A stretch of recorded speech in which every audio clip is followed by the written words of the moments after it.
Somos salud. Mindalia.com. Somos espiritualidad. Mindalia.com. Somos conciencia. Mindalia.com. Mindalia.com. Somos la comunidad de la nueva consciencia.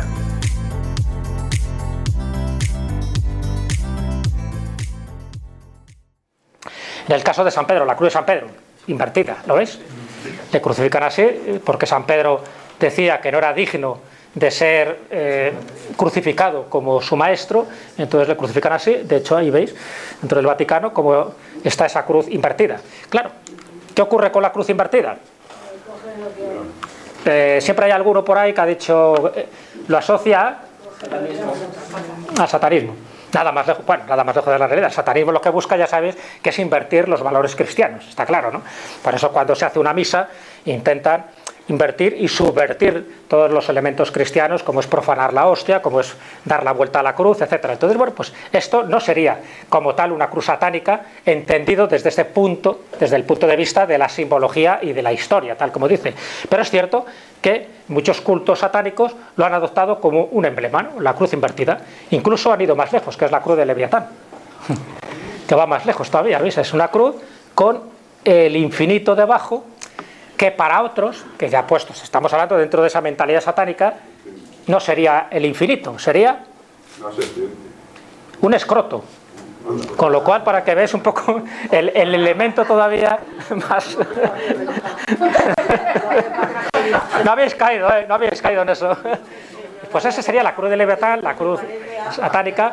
Y, por cierto, ya sabéis que muchos grupos de heavy metal y de rock, pues, bueno, pues han adoptado la simbología satánica y tal, porque como este cantante danés, ¿no?, que es King Diamond. Bueno, pues les gusta, hay muchos que la adoptan, os aseguro, sin tener ni idea de lo que están haciendo, ¿no? Pero bueno, y sin tener ni idea de las energías que concitan a su alrededor. Pero bueno, allá ellos y tal. Pero hay muchísima, ya digo, muchísima iconografía dentro del mundo del rock donde la parte satánica les gusta. Y de hecho, a estas cruces, como algunas que he mostrado, ya sabéis que Anton LaVey, que es el fundador de la Iglesia Satánica, que la funda en los años 60, pues también le gustaba también esta iconografía de cruces invertidas o de la cruz de Leviatán que os acabo de comentar. Bueno, cada uno, ya digo, con su interpretación. O esta ya fue la repanocha, ¿no? Cuando el Papa Francisco va a Bolivia y entonces le recibe Evo Morales y Evo Morales le regala una cruz comunista. ¿Veis que está ahí? Mirad la cara del Papa Francisco. Dice, ¿qué me estás dando? Bueno, esto fue noticia. Luego dice que murmuró como diciendo, vaya gesto más feo que ha tenido. Pero bueno, Evo Morales por entonces, pues el hombre pensaba que esto servía un poco para reconciliar lo que es el comunismo, es decir, un poco lo que es el ateísmo, con el cristianismo. Una mezcla, una cosa híbrida un poco extraña, pero bueno, que me parecía curioso. Esto fue en el 2015. Y luego vamos con cruces, que yo creo que es muy importante, porque es lo que os decía, la simbología un poco nos unifica con el mensaje que quiere transmitir. Entonces hay veces que vemos cruces y no las asociamos. Entonces esta la habréis visto muchísimas veces, ¿no? La cruz de Lorena o la cruz patriarcal. Es decir, la cruz patriarcal, lo que llevan los patriarcas, por ejemplo, de Constantinopla, el patriarca de Alejandría, suele llevar esta cruz. No es una cruz latina como tal, sino esta. ¿Qué significa? ¿Qué significaría el palo transversal de arriba? ¿Han mandado? Sería el titulus crucis, sería el INRI. Y el otro es el palo donde le crucifican, ¿vale? O sea, que esa es la simbología que tiene. Luego os enseñaré otra mucho más compleja todavía. Pero esta es la cruz de Lorena o la cruz patriarcal, que se llama. De hecho, os recordará a alguien esta cruz. Cómo me gusta que hagáis los deberes. Bueno, la tengo después. Vamos a ver, siguiendo cruces distintas, ¿no? La cruz celta, que también la habréis visto, ¿no?, en muchos lugares. En teoría sería una cruz precristiana, pero que al final, cuando San Patricio en Irlanda empieza a evangelizar, pues bueno, adoptan esa cruz que había, que era un poco la high cross, que se llaman, eran cruces muy altas, cruces de piedra, que estaban repartidas por distintos territorios de Irlanda como elementos de protección. Entonces, con el cristianismo lo que hacen es que le colocan una especie de aureola y la convierte en esa cruz celta, que también se ha convertido en un elemento gráfico de iconografía también en muchísimos grupos de folk, de rock y tal, ¿no?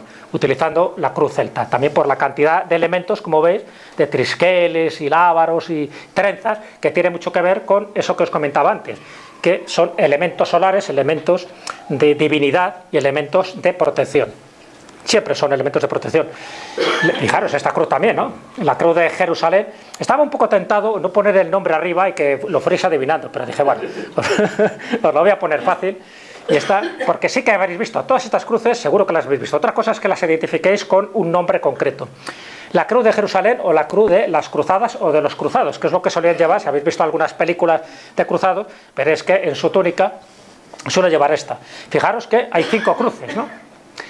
¿Por qué hay 5 cruces? La principal estaría representando la cruz de Cristo, ¿vale? Y las otras, en principio, estarían representando lo que os he dicho. La simbología siempre es clara. Los 4 elementos, las 4 direcciones, los 4 territorios en los que está dividido Jerusalén, y sobre todo porque Jerusalén, igual que pasa con el Cuzco, es un axis mundi, es un ombligo, es el centro de la Tierra. Jerusalén siempre ha sido considerada así, el centro de la Tierra. Y por lo tanto, en el centro es donde estaría ubicado esa divinidad, a Cristo, y protegiendo todo lo que serían los 4, bueno, pues las 4 esquinas de la tierra o las 4 direcciones. Interpretarlo como queráis, pero siempre con ese mismo significado. La cruz de Jerusalén está marcando ese punto central, ese ombligo, donde ahí empieza todo, dentro, ya digo, de esa cosmovisión hebrea o judía, y es Jerusalén. Jerusalén, igual que pasa con la Meca, igual que pasa con Cuzco, igual que pasa con la isla de Pascua, siempre se han considerado que son ombligos, son centros del mundo, es donde los dioses o Dios pues protege a la humanidad o le da un destino o le da una misión concreta.